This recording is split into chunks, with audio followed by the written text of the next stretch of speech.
Hi hello peeps, எல்லோரும் எப்படி தான் இருக்கீங்க? ஐ ஹோப் எல்லாருமே சேஃபாக ஹெல்த்தியாக ஹாப்பியாக இருப்பீங்கன்ட்டு நம்புகிறேன்டா. இன்றைக்கி நம்ம பார்க்க போகிறது ஷுகாக்காக ஒரு 2 ஷாட் பார்ப்போம். ஓகே, நான் ப்ரீவியஸ் வீடியோவில் சொன்ன மாதிரி தான் மேக்னேக்கு போட்டாச்சு. நெக்ஸ்ட் வந்து யாங்ஸ் வரும், அதுக்கப்புறம் நான் குக் போடுறேன். ஓகேவா? ஓகேடா, நம்ம ஸ்ட்ரைட்டாக வந்து ஸ்டோரிக்குள்ளே போயிடலாம். ஸ்டோரியுடைய name forced marriage with mafia. ஓகேவா? இந்த ஸ்டோரி வந்து ஜஸ்ட் லைக் இமேஜின் வந்து 18s அங்கே இமேஜின் பண்ணிக்கோங்க, 18s பக்கம் இமேஜின் பண்ணிக்கோங்க. ஓகேங்களா?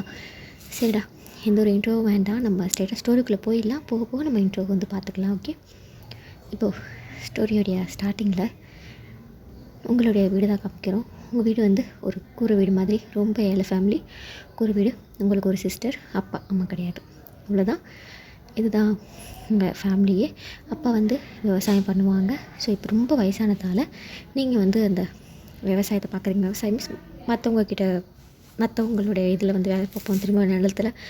ஸோ அந்த மாதிரி நீங்கள் அந்த மாதிரி ஒர்க் பண்ணுறீங்க. உங்களுடைய பெரிய கோல், உங்களுடைய லட்சியம் என்ன அப்படின்னாக்கா, நம்ம தான் வந்து படிக்கல. ஸோ நம்ம சிஸ்டரை வந்து நம்ம எப்படியாச்சும் படிக்க வச்சிடணும், அந்த மாதிரி ஒரு மைண்ட் செட்டில் இருக்கிற ஒரு பர்சன் நீங்கள். ஏன்னா 18s டைமில் படிப்பு அப்படிங்கிறது யாருமே படிக்க மாட்டாங்க. ஆனால் வந்து உங்களுக்கு வந்து அது என்னப்போ நிறையா படிக்கணும்னு ஆசை இருந்திருக்கும். ஏன்னா உங்கள் ஊரில் நிறைய பேர் வந்து ஃபாரின்லேருந்து வந்து வருவாங்க, வந்து அந்த விவசாயம்லாம் எப்படி எதுலாம் வந்து செக் பண்ணுவாங்க. ஸோ அந்த மாதிரி பார்க்கும்போது நம்மளுமே வந்து நல்லா படித்தாக்கா இந்த மாதிரி நிறையா விஷயங்கள் கற்றுக்கலாம் அப்படின்னு உங்களுக்கு தோணியிருக்கும். ஆனால் அவங்க வீட்டில் அவ்வளோ வசதி இல்லாததுனால உங்களால் படிக்க முடிஞ்சிருக்காது. அட்லீஸ்ட் நம்ம சிஸ்டரையாச்சும் படிக்க வைப்போம் அப்படிங்கிற தாட் வந்து உங்களுக்கு இருக்குது.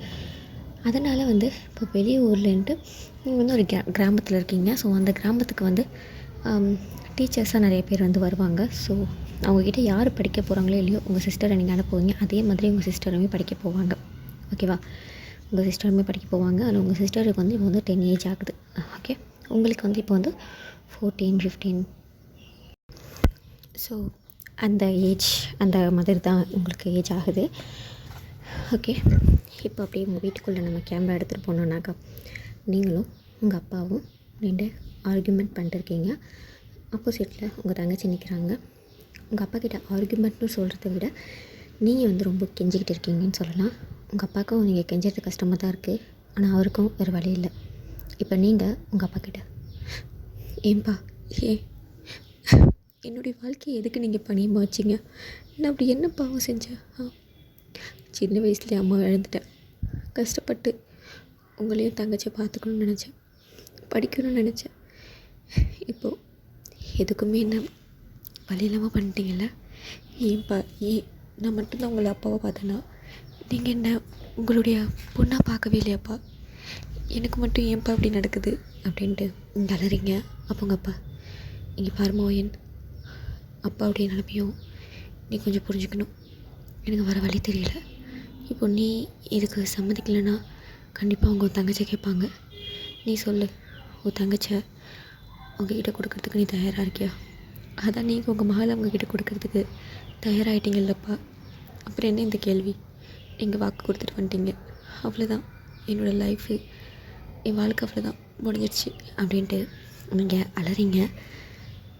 அப்போ உங்கள் தங்கச்சி, அக்கா அல்லாதக்கா, இதுக்கு ஏதாச்சும் கண்டிப்பாக ஒரு தீர்வு இருக்கும். உங்களுக்கு நீங்கள் இப்போ வரைக்குமே எனக்காகவும் அப்பாக்காகவும் நிறைய பண்ணிட்டீங்க. உங்களுக்காக நான் வேணா இதை பண்ணுறேக்கா, வேண்டாம். அப்போ நீங்கள் உங்கள் தங்கச்சி ஆக்ட் பண்ணிவிட்டு, இல்லைம்மா இல்லை, இங்கே பாரு, எக்காரணத்தை கொண்டும் நான் சொன்னாலும் சரி அப்பா சொன்னாலும் சரி, எக்காரணத்தை கொண்டும் உன் படிப்பை மட்டும் விட்டுறக்கூடாது. இந்த மாதிரி உனக்கு ஒரு தாட் வரவே கூடாது. ஓகேவா? இந்த மாதிரி தாட் வர்றதுக்கு உனக்கு இன்னும் வயசு இருக்குது, சரியா? இந்த தாட் உனக்கு இப்போயே வரக்கூடாது. இங்கே பாருமா, நீ நல்லா படிக்கணும், அப்பாவை பார்த்துக்கோ, நான் இதை பார்த்துக்கிறேன் அப்படின்ட்டு நீங்கள் உங்கள்கிட்டயே சர்வை பண்ணிவிட்டு, இப்போவும் நான் உனக்காகவும் அப்பாக்காகவும் தான் இதெல்லாம் பண்ணுறேன். கண்டிப்பாக கடவுள் இது எல்லாத்துக்கும் ஒரு வழி வச்சுருப்பார், பார்த்துக்கலாம் அப்படின்னு சொல்லிட்டு உங்கள் தங்கச்சிக்கு நீங்கள் இந்த ஆறுதல் சொல்லிட்டு இருக்கீங்க. ஸோ அப்படியே கட் பண்ணி ஓப்பன் பண்ணால் நீங்கள் தான் ஒரு கூறப்பட்ட புடவை மாதிரி, அந்த காலத்தில் மேரேஜ்க்கு கட்டியிருப்பாங்களே அந்த மாதிரி ஒரு பிங்க்கு கட்டரை போட்ட புடவை மாதிரி. ஓகேங்களா? ஸோ பிங்க் கலரில் நீங்கள் போட்டிருக்கீங்க. அந்த மாதிரி ஒரு சாரீ கட்டியிருக்கீங்க. அதுக்கேற்ற மாதிரி ஒரு ப்ளவுஸ் பிங்க் கலரில் சிம்பிளாக போட்டிருக்கீங்க. கழுத்தில் ஒரு நெக்லஸ் கழுத்தை ஒட்டினா மாதிரி, சோக்கர் கிடையாது. அந்த காலத்தில் மணிலேயே நெக்லஸ் மாதிரி கொண்டு, ஸோ அந்த மாதிரி சிம்பிளாக போட்டிருக்கீங்க. சின்னதாக அதே அதோட செட்டாக அந்த தோடு போட்டிருக்கீங்க. கையில் இந்த கையில் 2 வளையல், இந்த கையில் 2 வளையல் பிங்க் கலரில் போட்டிருக்கீங்க. அண்ட் வேறு எதுவுமே இல்லை, இவ்வளோ தான். நீங்கள் ரொம்ப சிம்பிளாக இருக்கீங்க. உங்கள் ஃபேஸில் ஹாப்பினஸ் அப்படிங்கிறது துளி கூட இல்லை. ரொம்ப சேடாக இருக்கீங்க.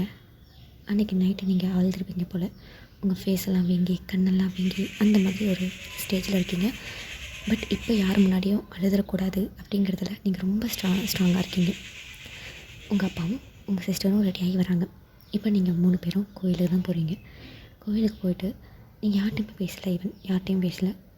கையெடுத்து உங்கள் சாமிக்கிட்ட வந்து அப்படி வேண்டுறீங்க. அப்படியே நம்ம இந்த சைடு பார்த்தோம் அப்படின்னாக்கா ஒரு பெரிய ஒரு கேங்க், ஓகேங்களா, ஒரு பெரிய ஒரு கேங்க்கு அங்கே வந்து ஒரு டிஸ்கஷன் வந்து நடந்துகிட்டு இருக்குது. ஆமாம், பாரு, அந்த மின்யோங்கி அவன் ஏதோ ஒரு பொண்ணை கல்யாணம் பண்ணிக்க போகிறான்னா, அவன் திடீர்னு ஏன் இந்த முடிவு எடுத்தான்னு எங்கள் யாருக்கும் தெரியல. ஆனால் இதுக்கு பின்னாடி ஏதோ இருக்குது, நம்ம எல்லாம் சேஃபாக இருக்கணும் அப்படின்ட்டு ஒரு கும்பல் பேசிகிட்டு இருக்குது. அதே இன்னொரு ஆப்போசிட் சைடு வந்து நம்ம பார்த்தோம் அப்படின்னாக்கா ஒரு பிளாக் கலரில் ஜீப், அந்த காலத்தில் அம்பாஸ்டர் காரு அந்த ஜீப்பெல்லாம் இருக்கும்ல, ஸோ அந்த மாதிரி ஒரு ஜீப்பு வந்து நிற்கிது. அந்த ஜீப்புக்கு முன்னாடி ஒரு அம்பாஸ்டர் காரும் பின்னாடி ஒரு கார் நிற்கிது. அந்த ஜீப் கோவில் முன்னாடி வந்து இறங்குது. பின்னாடி 2 கார்லேயும் பாடி கார்ட்ஸ் இறங்கி வராங்க. அண்ட் அந்த ஜீப்லேயும் ஒரு பிளாக் ஷர்ட் போட்டு ஒரு பர்சன், பிளாக்னா ஒயிட் கலரில் ஷர்ட்டு, பிளாக் கலரில் கோட் போட்டு, அந்த ஷர்ட்டில் டாப்பில் 3 பட்டன் கலந்துருக்கு, கீழே 2 பட்டன் மட்டும் தான் போட்டிருக்காங்க. ரொம்ப பேர் ஸ்கின்னில் அண்ட் ஹேர் வந்து அவங்க நெக் வரைக்கும் இருக்குது அந்த பர்சனுக்கு. ஸோ அந்த மாதிரி இருக்குது. அந்த மாதிரி ஒரு இதில் கூலிங் கிளாஸ் போட்டுட்டு ஒரு கையில் வந்து ப்ரேஸ்லெட் மாதிரியே போட்டிருக்காங்க. போட்டுட்டு அப்படியே அந்த பர்சன் ரொம்ப கோல்டு லுக்கில் கூலிங் கிளாஸ்லாம் வியூ பண்ணிட்டு ரொம்ப கோல்டு லுக்கில் அந்த கோயிலுக்குள்ளே வந்து என்ட்ரி ஆகுறாங்க. அந்த கோயிலுக்குள்ளே என்ட்ரி ஆனோடனே அந்த கோவிலில் யாருமே இல்லை. ஈவன் உங்கள் அப்பா, நீங்கள், உங்கள் தங்கச்சி 3 பேர் தான். அண்ட் இவருடைய பாடி கார்ட்ஸ் இவர் 3 பேர் தான். அது வேறு யாரும் கிடையாது, நம்ம சுகா தான். ஸோ சுகா வந்து அந்த கோவிலுக்குள்ளே வந்து என்ட்ரி ஆகுறாரு. நீங்கள் உங்கள் கடவுள்கிட்ட நீங்கள் வேண்டிகிட்டு இருக்கீங்க, கடவுளே இதுக்கப்புறம் என் வாழ்க்கை எப்படி இருக்க போதுன்னு தெரியல. இதுக்கு முன்னாடியும் என் லைஃப் என்னுடைய வாழ்க்கை என் கையில் இல்லை. இதுக்கப்புறமும் என் வாழ்க்கை என் கையில் இருக்க போகிறது இல்லைன்னு எனக்கு நல்லா புரிஞ்சிடுச்சு. ஆனால் உன்னோட விளையாட்டில் ஏதோ ஒரு பலன் இருக்கும். நீ இந்த வாழ்க்கையை எனக்கு நீ அமைச்சு கொடுக்குறேன்னா கண்டிப்பாக இதில் ஏதோ ஒரு பலன் எனக்கு இருக்குது. அப்படி தான் நான் எல்லாத்தையுமே பொறுத்துட்டு போகிறேன். கண்டிப்பாக இதுலேயும் எனக்கு ஏதோ ஒரு பலன் இருக்கும். என் வாழ்க்கையை நான் உங்ககிட்ட ஒப்படைக்கிறேன். யாரையும் நம்பலை, நான் ஒன்று மட்டும் தான் நம்பிட்டு இருக்கேன்.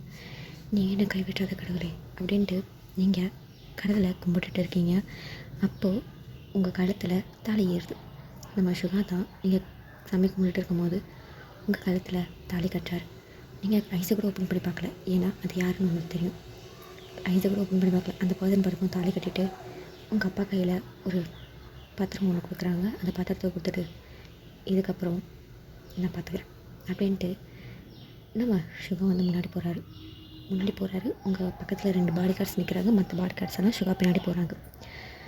நீங்கள் உங்கள் அப்பா கிட்ட, இங்கே பாருங்கப்பா, என்னுடைய வாழ்க்கையை நீங்கள் முடிவு பண்ண மாதிரி மகாவோட வாழ்க்கையும் நீங்கள் முடிவு பண்ணாதீங்க. அவளை படிக்க வைங்க, எல்லாத்தையும் நான் பார்த்துக்கிறேன். எப்படியாச்சும் நான் அவர்கிட்ட பேசி ஏதாச்சும் ஒரு முறையில் கண்டிப்பாக நான் உங்களுக்கு உதவி பண்ணுவேன். மகா படிக்கணும், அவளை படிக்க வைங்க அப்படின்ட்டு உங்கள் அப்பா கிட்ட சொல்லிவிட்டு, இதுக்கப்புறம் நான் உங்களை எப்போ பார்க்க போகிறேன்னு தெரியல, தங்கச்சி பார்த்துக்கோங்கப்பா, மகா நல்லபடியாக இருக்கணும், நல்லா படிக்கணும், சரியா அப்படின்னு சொல்ல உங்கள் சிஸ்டருமே சரிக்கா எனக்கு எல்லாம் புரியுது, நீ ஜாக்கிரதையாக இரு, உனக்கு நேரம் கிடைச்சா கடுதாசி போடு அப்படி அப்படின்ட்டு 2 பேரும் பேசிக்கிறீங்க. உங்கள் தங்கச்சியுமே சரி அப்படி சொல்லிட்டு நீங்களுமே ஹக் பண்ணி உங்கள் தங்கச்சியோடைய ஃபோஹெட்டில் சாஃப்டாக கிஸ் பண்ணிவிட்டு நான் வரேன் அப்படிங்கிற மாதிரி நீங்கள் கிளம்பி போகிறீங்க. ஈவன் இப்போ வரைக்கும் நீங்கள் சுகாவுடைய ஃபேஸை வந்து பார்க்கவே கிடையாது, ஓகேவா? இப்போ நீங்கள் கிளம்பி சுகா கூட காரில் போய் ஏறி போகிறீங்க. அந்த கார் வந்து ரொம்பவுமே வந்து சைலண்ட்டாக போயிட்டு இருக்குது. நீங்கள் ஈவன் சுகாவோட ஃபேஸ் கூட பார்க்கல. நீங்கள் வந்து குனிஞ்ச தலை நிமிராமல் தான் அப்படியே வந்து உட்காந்துருக்கீங்க. கொஞ்சம் கூட நீங்கள் ஹெட்டப் பண்ணி பார்க்கவே இல்லை. ஸோ அந்த கார் பாட்டுக்கும் போயிட்டு இருக்குது. நீங்கள் இப்போது நம்ம சுகாவுடைய வீட்டையுமே வந்து ரீச் பண்ணிட்டீங்க. ஸோ இப்போது நீங்கள் சுகாவுடைய வீட்டுக்குமே போயிட்டீங்க. கார் போய் ஸ்டாப் ஆகுது. ஸோ கரெக்டாக நீங்கள் காரை விட்டு கீழே இறங்குறீங்க. நீங்கள் எந்த ஒரு கிளாத் எதுவுமே எடுத்துகிட்டு வரவே இல்லை. கட்டின புடவையோடு கல்யாணம் பண்ணி அழைச்சிட்டு போகிறேன்னு சொல்லுவாங்கள்ல. ஸோ அந்த மாதிரி தான் நீங்கள் வியர் பண்ணியிருக்க அந்த அக்சசரிஸ் அந்த சாரியோடவே அப்படியே நீங்கள் சுகா வீட்டுக்கு வரீங்க. காரை விட்டு இறங்குறீங்க. நீங்கள் ஒரு செகண்ட் கூட நம்ம சுகாவுடைய ஃபேஸை நிமிர்ந்து பார்க்கவே இல்லை. தலை குனிஞ்சே தான் இருக்கீங்க. ஸோ இப்படியே தான் சுகாவும் காரை விட்டு இறங்குறாரு. சுகா அப்படியே வீட்டுக்குள்ளே போகலான்ட்டு 2 ஸ்டெப் வைக்கிறாரு. பட் நீங்கள் அப்படியே நிற்கிறீங்க. அப்போ சுகா அங்கே லேடி மைட்ஸ்லாம் இருப்பாங்கள்ல, ஸோ அந்த மைட்ஸை கூப்பிட்றாங்க.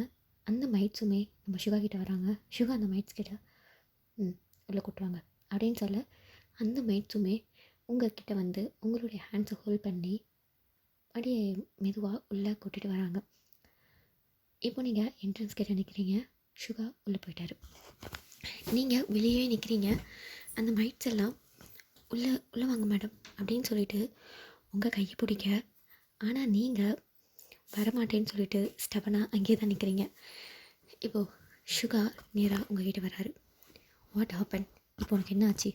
என்ன தான் வேணும் அப்படின்ட்டு சுகா உங்ககிட்ட ஒரு மாதிரி கோல்டு வாய்ஸில் கேட்க, நீங்கள் சுகா நிமிர்ந்து பார்க்கல.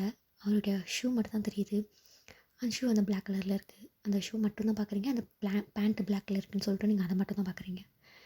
இப்போ சொல்ல போறியா இல்லையா அப்படின்ட்டு ஒரு ரகட் டோனில் கேட்க, நீங்கள் அது அது வந்து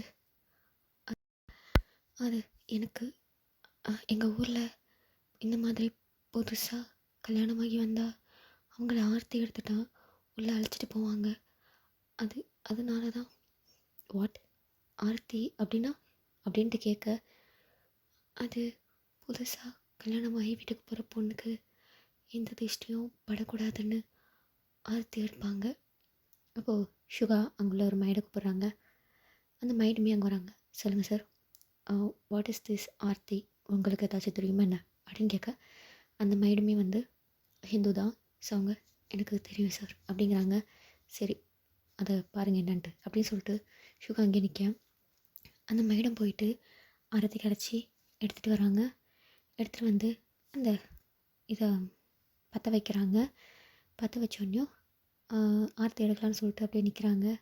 அப்போது சுகா, ஏன் நிற்கிறீங்க, எடுங்க. சார் 2 பேரும் தான் நிற்கணும்.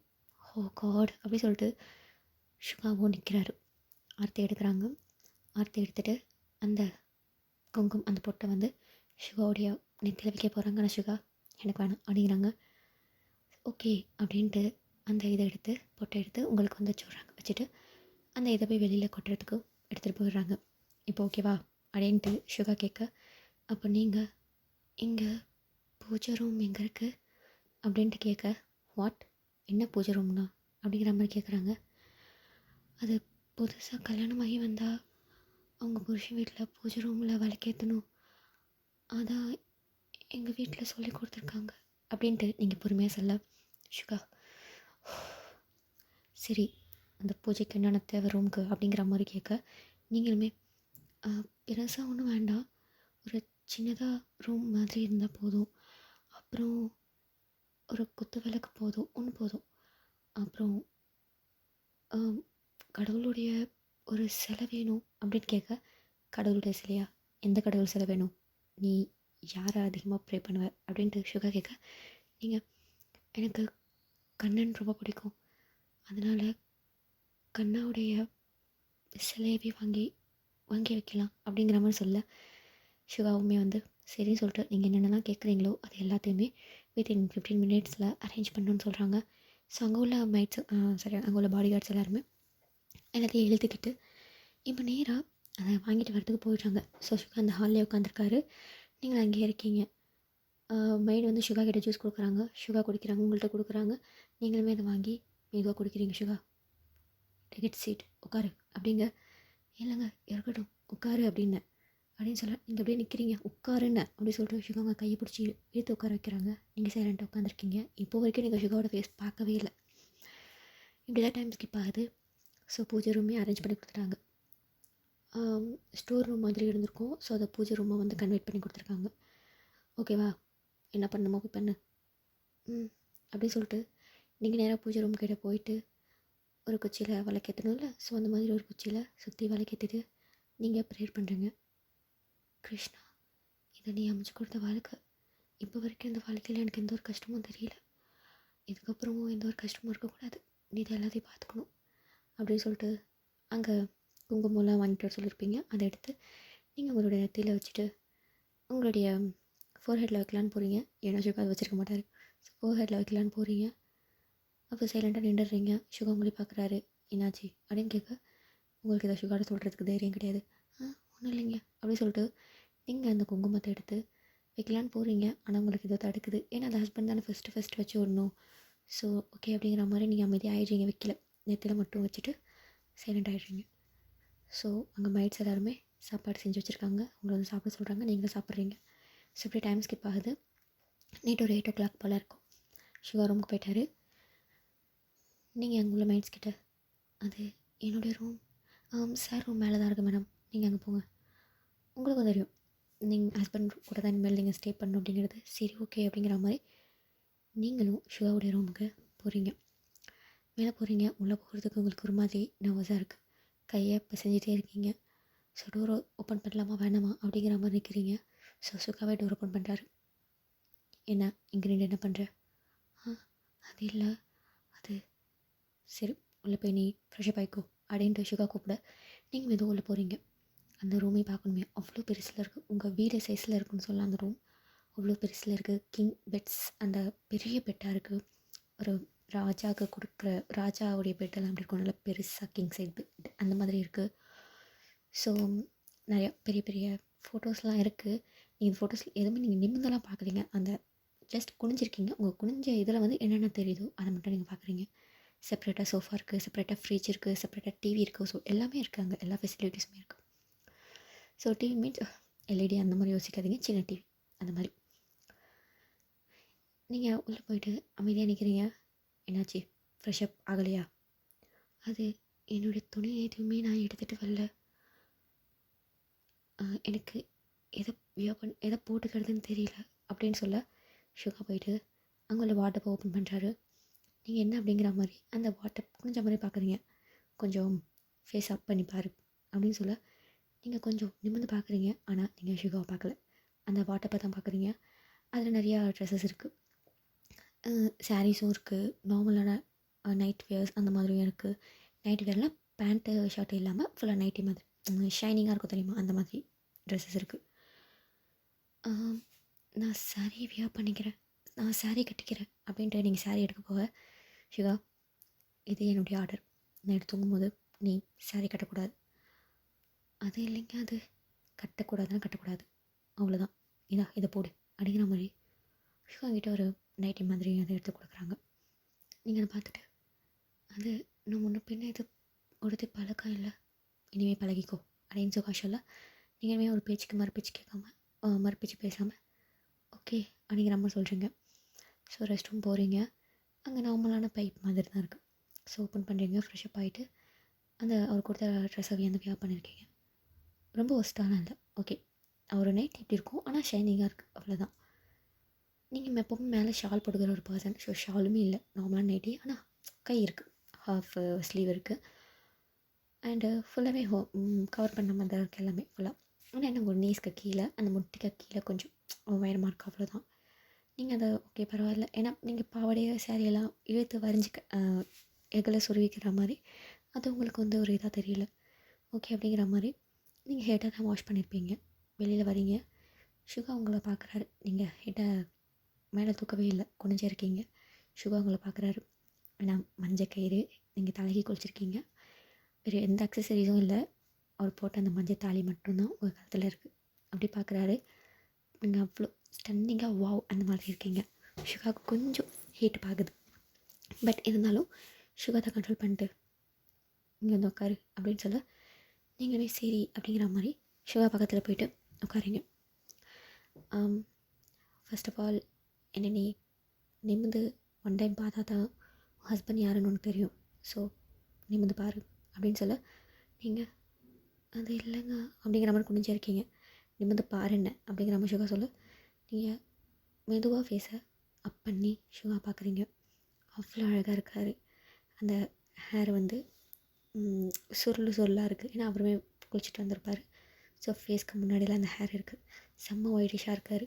அவருடைய ஐஸ் பார்க்கணுமே கேட் ஐ மாதிரி அவ்வளோ ஷார்ப்பாக அவ்வளோ அழகாக இருக்குது. ஒரு மாதிரி ஃபேஸில் கோவம் கிடையாது, ஆனால் ரொம்ப கோல்டாக இருப்பாங்க, சிரிப்பு இல்லாமல். அந்த மாதிரி இருக்கார். நான் எப்படி இருக்கேன் பார்க்க நல்லா இருக்கேனா?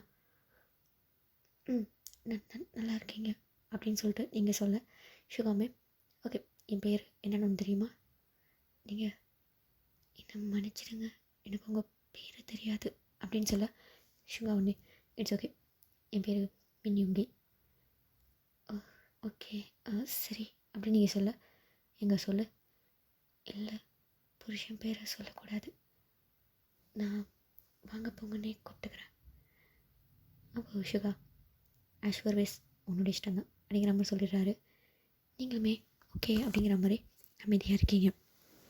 இப்போது நம்ம சுகா ஒன்று நான் ஏன் உன்னை மேரேஜ் பண்ணேன், இதை பற்றிலாம் உனக்கு ஏதாச்சும் தெரியுமா தெரியாதா அப்படின்னு கேட்க நீங்கள் உடனே எனக்கு தெரியாது அப்படிங்கிற மாதிரி தலையை வந்து ஆற்றிங்க.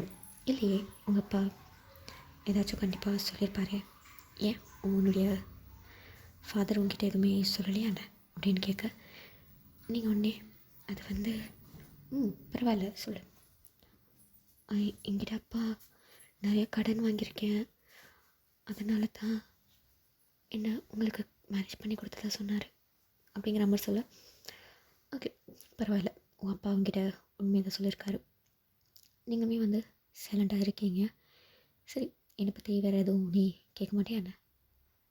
அது வந்து நான் என்ன வேலை பார்க்குறேன், நான் என்ன படிச்சிருக்கேன், ஏஜ் ஸோ இந்த மாதிரி எதுவுமே கேட்க மாட்டியா என்ன? நீங்கள் எதுவுமே பேசல அமைதியாக இருக்கீங்க. ஓகே ஃபைன், சரி என்னை பற்றி நான் உங்ககிட்ட சொல்கிறேன் அப்படிங்கிற மாதிரி சொல்ல நீங்களுமே சுகாவை பார்க்குறீங்க. என் பேர் நான் சொல்லிட்டேன், என் பேர் மின்னுங்கி. அப்புறம் எனக்கு 28 ஏஜ் ஆகுது. ஸோ இன்னும் கொஞ்சம் நாளில் 29 ஆகிடும். அண்டு நான் ஒரு பெரிய கேங்ஸ்டர். நீங்கள் அவரை புரியாமல் பார்க்குறீங்க. கேங்ஸ்டர்னா ஒரு பெரிய மாஃபியான்னு சொல்லலாம். மாஃபியானா இந்த கடத்தல் பண்ணுறது, இல்லீகலான பொருளை விற்கிறது. கடத்தலா? இல்லீகலான பொருள் அப்படின்னா அதாவது அரசாங்கத்துக்கு எதிராக உள்ள விஷயங்கள்லாம் பண்ணுறாங்கல்ல, ஸோ அவங்க தான். அரசாங்கத்துக்கு எதிர்னு தெரியுது இல்லைங்க, அப்புறம் எதுக்கு ஒன்றும் இல்லைங்க அப்படிங்கிற மாதிரி அமைதியாகிட்டீங்க. அப்புறம் எனக்கு பேரண்ட்ஸுன்னு சொல்லிக்கிறதுக்கு பெருசாக யாரும் கிடையாது. நான் சின்ன வயசுலேனே தனியாக வளர்ந்த ஒரு பையன்தான். ஸோ நான் பிறந்தோடனே அப்பா அம்மா நான் வேணான்ட்டு தூக்கி போட்டு போயிட்டாங்க. அதுக்கப்புறம் இந்த மாதிரி கொரியாவில் உள்ள ஒரு பெரிய ஒரு ஆள் என்னை எடுத்து வளர்த்தாரு. ஸோ அவருக்கு கீழே தானே வளர்ந்தேன். அவர் பண்ண இப்போது வேலையை நான் பண்ணிட்டு இருக்கேன் அப்படிங்கிற மாதிரி சுகம்கிட்டே சொல்லிட்டு இருக்காரு. நீங்கள் அமைதியாக எல்லாத்தையும் கேட்டுட்டு இருக்கீங்க. எதுவுமே நீங்கள் ரெஃப்யூஸ் பண்ணல, எதுவுமே பேசவே இல்லை. ஓகே நான் என்னை பற்றி சொல்லிட்டேன். என்னை பற்றி சொல்கிறதுக்கு பெருசாக எதுவும் இல்லை.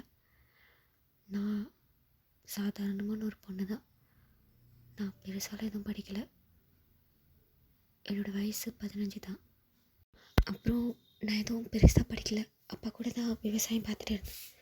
இதுதானா அப்படிங்கிற மாதிரி நீங்கள் ஷார்ட்டாக சொல்லி முடிச்சிடுறீங்க.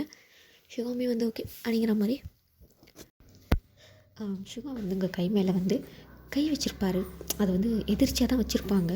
ஸோ அதுவே வந்து உங்களுக்கு ஒரு மாதிரி நர்வஸாக ஸ்டார்ட் ஆகிடுச்சு. ஒரு மாதிரி உங்களுக்கு வந்து ஹார்ட் பீட்லாம் ரொம்ப ரைஸ் அப் ஆகுது. கையில் வந்து ரொம்ப சில்லுன்னு ஆகிடுது. ஸோ உங்களுக்கு ஒரு மாதிரி எப்படி சொல்கிறதுனாக்கா படப்படன்னு உங்களுக்கு வருது, வேர்த்து கொட்டுது. ஸோ அந்த மாதிரி உங்களுக்கு ஆகிடுது. சுகா வந்து உங்கள் கை சில்லுன்னு அவங்க இனி வந்து பார்க்குறாரு. நீங்கள் ஒரு மாதிரி பதட்டத்தையும் உட்காந்துருக்கீங்க. சுகா ஒன்று ஐம் சாரி, நான் வேணும்னு தொடலை, தெரியாமல் தான். பரவாயில்ல அப்படின்ட்டு உங்களால் பேசவே முடியல, மூச்சு வாங்குது. ரிலாக்ஸ் வா அப்படி சொல்லிட்டு சுகா உங்களை என்ன பண்ணுறாருன்னா அப்படியே எங்களில் பால்கனிக்கு வந்து கூட்டிகிட்டு போகிறாரு. பால்கனியில் போய்ட்டு கொஞ்சம் நேரம் நிற்க வைக்கிறாரு. கொஞ்சம் ஃப்ரெஷ் ஏர் வாங்கட்டும் அப்படிங்கிற மாதிரி. ஒரு 5 மினிட்ஸ் போகுது. ஓகே ஓகே அப்படின்னு கேட்க நீங்கள் உடனே நான் நல்லா இருக்கேன் அப்படிங்கிற மாதிரி சொல்கிறீங்க. காடு அப்படிங்கிற மாதிரி சுகா ஐப்ரோவை இது பண்ணிட்டு ஆக்சுவலி நான் வந்து கேட்கலாமா தெரியல, but you are my wife, so நான் கேட்குறேன். கேளுங்க. உனக்கு இதை பற்றி ஏதாச்சும் தெரியுமா என்ன அப்படின்னு கேட்குறேன். இதை பற்றி அதான் இந்த ஃபர்ஸ்ட் நைட் பற்றி. ஆ அது சொல்லு கமான். நான் உன் ஹஸ்பண்ட் தான். என்கிட்ட நீ ஷேர் பண்ணிக்கிறதுல எந்த ஒரு தப்பும் கிடையாது.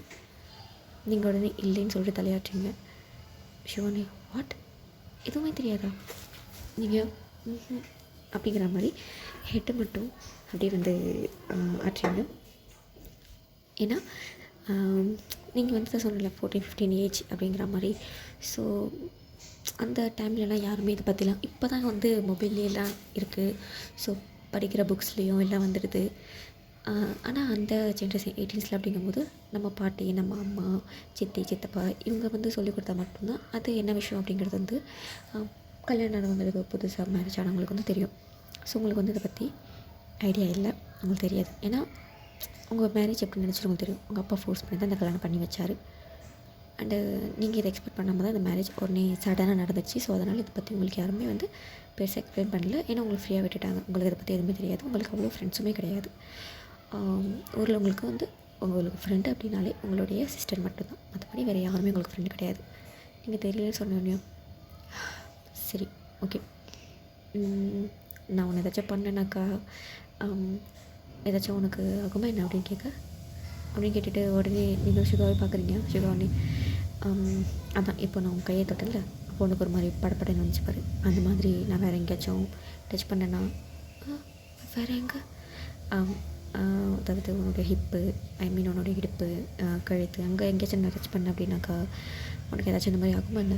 உங்களுக்கு அவ்வளோதான். அதை சொன்னோடனே உங்களுக்கு படப்படன்னு வர ஆரம்பிச்சிருச்சு. சுகானே ஓகே ஓகே ஓகே ஓகே குள் நான் உன்னை எதுவுமே பண்ணல. ஓகே உனக்கு எப்போ டேட்டு? புரியல. அதாவது நீ எப்போது தலைக்கு குளிப்ப அப்படி சொல்லிட்டு கேட்க, அது எனக்கு அடுத்த வாரம் தான் அப்படிங்கிற மாதிரி நீங்கள் சொல்கிறீங்க. சிவானி ஓகே, உனக்கு அடுத்த வாரம் வரைக்கும் நான் டைம் தரேன். ஸோ இப்போ விட்டு இந்த வீக் விட்டு நெக்ஸ்ட் வீக் நீ தலைக்கு குளித்ததுக்கு அப்புறமா நான் என்ன பண்ணாலும் உனக்கு இந்த மாதிரி படப்படன்னு வரக்கூடாது. ஸோ இப்போதானே உன்னுடைய மனசையும் உன்னுடைய மூளையையும் நீ தயார் பண்ணி வச்சுக்கோ. நான் டச் பண்ணால் உனக்கு இந்த படப்பட சொல்ல இதெல்லாம் வரக்கூடாது, புரியுதா அப்படின்னு சொல்ல நீங்களுமே சரிங்க அப்படிங்கிற மாதிரி சொல்கிறீங்க. ஓகே கோ போய் தூங்கப்போ அப்படின்னு சொல்ல நீங்கள் வந்து நல்ல பிள்ளையாட்ட படப்படன்னு ஓடி போய்ட்டு அப்படியே வீட்டில் வந்து போய் படுத்துக்கிறீங்க. ஸோ நீங்கள் அப்படி படுக்கிறீங்க, உங்களுக்கு சுத்தமாக தூக்கமே வரல. நீங்கள் சுகா திரும்பி பார்க்குறீங்க. அவர் ஏதோ அந்த சிகரெட் மாதிரி, அப்போ சிகரெட் கிடையாது, ஒரு மாதிரி சுருட்டு மாதிரி சம்திங் ஏதோ நினைக்கிறேன், அந்த பம்பில் வச்சுட்டு ஓதுவாங்களே, ஸோ அந்த மாதிரி பண்ணிகிட்டு இருக்காரு. நீங்கள் அவரே பார்க்குறீங்க. அவர் யாரோ பார்க்குறது அவருக்கு தெரிகிற மாதிரி சுகா உங்களை திரும்பி பார்க்குறாரு. நீங்கள் பட்டன் கண்ணை முடிக்கிறீங்க. ஸோ அப்படி தான் நெக்ஸ்ட் டே ஆகுது. மார்னிங் எழுந்து பார்க்குறீங்க, சுகா நல்லா தூங்கிட்டு இருக்கார் உங்கள் பக்கத்தில். அதாவது அவருடைய ஹெட்டு மேலே கை வச்சுட்டு ஒரு கையை விரிச்சுட்டு தூங்குறாரு. அவருடைய கை மேலே தான் நீங்கள் தூங்கிட்டு இருக்கீங்க. நீங்கள் அப்படியே மார்னிங் எந்திரிக்கிறீங்க. எந்திரிச்சு சுகாவோடைய ஃபேஸை பார்த்துட்டு நேராக ரெஸ்ட் ரூம் போயிட்டு ஃப்ரெஷ்அப் ஆகிட்டு குளிச்சுட்டு பாத்ரூமில் போயிட்டு ட்ரெஸ்ஸை தேடுறீங்க. நீங்கள் எப்படி இருக்கீங்கன்னாக்கா ஒரு அந்த சுகா அங்கே நைட்டி டைப்பில் தானே வேறு வந்துச்சிருப்பாரு. ஸோ அதில் ரெண்டுதில் ஒரு இதை எடுத்து போட்டுட்டு நீங்கள் அந்த சேரீ தேடுறீங்க. எல்லாம் கொஞ்சம் ஒரு மாதிரி ஷைனிங்கான சாரியாக இருக்குது. நீங்கள் பட்டு சாரீ இருக்கா அப்படின்னு தெரியுங்க. ஒரு 2-3 சாரீஸ் இருக்குது. அதில் வந்து அழகாக வந்து ஒரு என்ன கலர்னாக்கா ஒரு க்ரீன் கலர், இப்போ தம்ப்லைனில் இருக்குல்ல, ஸோ அந்த மாதிரி ஒரு க்ரீன் கலரும் அதுக்கு வந்து ஒரு பிளாக் கலரில் ப்ளவுஸு. ஸோ அதை எடுத்து போட்டுட்டு அப்படியே நீங்கள் வந்து தலையை கொண்டையை கட்டிட்டு அப்படியே நீங்கள் வந்து கீழே போகிறீங்க. பார்த்தா அங்கே நிறையா வந்து மைட்ஸ் இருக்காங்க. அந்த மைட்ஸ் எல்லாருமே உங்களுக்கு வந்து காஃபி கொடுக்குறாங்க. நீங்கள் வந்து இல்லை நான் போட்டுக்கிறேன், இல்லைம்மா இந்தாங்க அப்படிங்கிற மாதிரி அந்த மைட்ஸ் வந்து உங்களுக்கு காஃபி கொடுக்குறாங்க. நீங்களே வந்து காஃபியை வாங்கி அப்படியே வந்து குடிக்கிறீங்க. குடிச்சு முடிச்சுட்டு வெளியில் பார்க்குறீங்க. சிம்பிளாக இருக்குது. யாரும் வெளியில் கோலம் போட மாட்டிங்களா அப்படின்னு கேட்க அந்த மைட்ஸ் யாருமே ஊங்கிற மாதிரி தலையாட்டுறாங்க. சரி எனக்கு கொஞ்சம் அரிசி மாவு மட்டும் கொடுக்குறீங்களா அப்படின்னு கேட்க அவங்களுமே வந்து சரி ஓகேன்னு சொல்லிட்டு அரிசி மாவு வந்து எடுத்துகிட்டு வந்து கொடுக்குறாங்க. நீங்கள் நேராக போகிறீங்க. வெளியில் போயிட்டு அழகாக வந்து கோலம் போடுறீங்க. கோலம்லாம் போட்டு முடிச்சுட்டு நேராக வந்து பூஜை ரூமுக்கு போயிட்டு அங்கே சாமியெல்லாம் கும்பிட்டுட்டு எல்லாம் பண்ணிவிட்டு அங்கே உள்ள குங்குமத்தை எடுத்து உங்களுடைய நெத்தியில் வச்சுக்கிறீங்க. நெத்தியில் வச்சுட்டு உங்களுடைய தாலையிலையும் உங்களுடைய மேலே அந்த பாங்கிலே வைக்கலான்னு சொல்லிட்டு நீங்கள் போகிறீங்க. ஆனால் இப்போ வரைக்குமே அதை வந்து சுகா தான் உங்களுக்கு வச்சு விடணும். அதை அவர் வந்து வச்சு விடலை. உங்கள் காலை பார்க்குறீங்க, அதில் வந்து மெட்டியும் இல்லை. ஏன்னா சுகா தான் அதை போட்டு விடணும். அதுவுமே வந்து உங்களுக்கு வந்து அவர் வந்து போட்டு விடலை. உங்களுக்கு ஒரு மாதிரி கஷ்டமாக இருக்குது, ஆனால் அதை வந்து சுகாட்ட கேட்கணும் அப்படின்னு சொல்லும்போது இந்த சைடு வந்து சுகா வந்து கண்ணு முழிச்சு பார்க்குறாரு, உங்களை காணும். கீழே வந்து பார்க்குறாரு. அப்போ தான் நீங்கள் வந்து நெத்தியில் குங்குமம் வைக்க போகலாம் அப்படிங்கிற மாதிரி நீங்கள் யோசிச்சுட்டு இருந்திருப்பீங்க. அதை வந்து சுகா பார்த்துருப்பாரு. சுகா நேரம் உங்ககிட்ட வர்றாரு. உங்ககிட்ட வந்து என்னாச்சு, ஏன் மேலே நெத்தியில் குங்குமம் வைக்கலையா என்ன? நீங்கள் உடனே தலையை குனிஞ்சிட்டு அது வந்து அது எதாக இருந்தாலும் ஜஸ்ட்டு ஸ்டக் ஆகாமல் ஓப்பனாக பேசு, என்னான்னு சொல்லு, நான் ஒர்க் பண்ணிதான். அது வந்து இந்த குங்குமத்தை நீங்கள் தான் என்னுடைய நெத்தியில் வச்சு விடணும். இது கல்யாணத்துலேயே நீங்கள் எனக்கு வச்சு விடணும் தாலி கட்டும் போது. ஆனால் நீங்கள் வைக்கல, அதான் எனக்கு வைக்கிறதுக்கு ஒரு மாதிரி இருக்குது, அவ்வளோதானே அப்படி சொல்லிட்டு சுகா அந்த குங்குமத்தை எடுத்து உங்களுடைய நெத்தியில் அப்படியே வச்சு விட்டுறாரு. நீங்கள் கைஸை க்ளோஸ் பண்ணிவிட்டு அதை ஃபீல் பண்ணுறீங்க. ஓகேவா? அப்புறம் என்னுடைய மாங்கல்யத்துலேயும் நீங்கள் வச்சு விடணும். தாலி அப்படின்ட்டு உங்களுடைய தாலி எடுத்து சுகாட்ட வந்து காமிக்கிறீங்க. சுகா வந்து அந்த தாலி எப்படின்னாக்கா மஞ்சளில் அந்த போட்டிருப்பாங்கள்ல, ஸோ அந்த மாதிரி தான். அதுக்கப்புறம் தான் தாலி பிரித்து கோக்கிறது, ஸோ இதெல்லாம் வந்து நடக்கும். ஸோ மஞ்சள் கயிறு அந்த இதில் வந்து சின்னதாக ஒரு தாலியில் டாலர் இருக்கும் தெரியுமா, சின்னதாக. ஸோ அந்த மாதிரி அப்படி காட்டினோடனே சுகா வந்து அதில் வந்து சரி அப்படிங்கிற மாதிரி சின்னதாக எடுத்து குங்குமத்தை எடுத்து வச்சு விட்றாரு. ஓகே தானே அப்படிங்கிற மாதிரி சுகா உங்கள்கிட்ட கேட்க நீங்கள் வந்து உங்கள் காலை பார்க்குறீங்க. சுகா அதை நோட் பண்ணுறாரு. பட் நீங்கள் வந்து எதுவுமே வந்து சொல்லலை, வெட்டியை பற்றி எதுவும் சொல்லலை நீங்கள் சுகாட்ட. அவ்வளோதான் அப்படிங்கிற மாதிரி வந்து சொல்கிறீங்க. சுகாவும் சரி ஓகே சாப்பிட்லாமா அப்படின்னு கேட்க நீங்கள் வாங்க அப்படின்னு சொல்லிட்டு நீங்கள் சுகா வந்து கூப்பிட்டு போகிறீங்க. ஸோ ஓகேடா, இதோட ஃபஸ்ட் பார்ட் இதுக்கு முடிச்சிக்கலாம். செகண்ட் பார்ட் நான் சொல்லி போடுறேன். Okay, love you all, bye.